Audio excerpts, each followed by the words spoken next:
وده كان أفضل إنجاز للخديوي. الخديوي إسماعيل كان مهتم جدا بالتعليم والقضاء.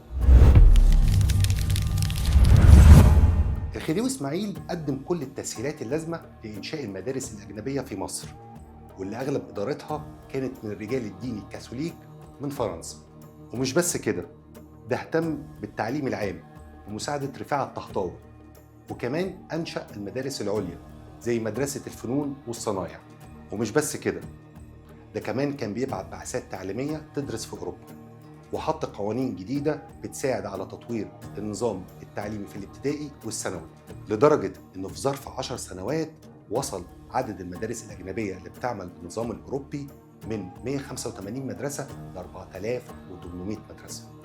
وبالنسبة للقضاء، أنشأ المحاكم المختلطة بمساعدة نوبار باشا، وده بالذات من أهم إنجازات الخديوي، لأن في وقتها الأجنبي لو كان ارتكب جريمة أو جنحة كانت الشرطة بتقبض عليه وتسلمه للقنصلية بتاعته، والقنصلية ساعتها كانت بترحله على بلده ويسافر هناك ويتحاكم وياخد براءة لعدم كفاية الأدلة، وكمان كان ليه حق إن هو يرجع تاني مصر.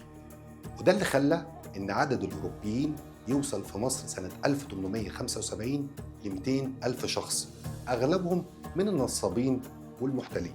وعشان كده تم إنشاء 3 محاكم من الدرجة الأولى ومحكمة استئناف سنة 1876 برئاسة قضاة مصريين وأجانب.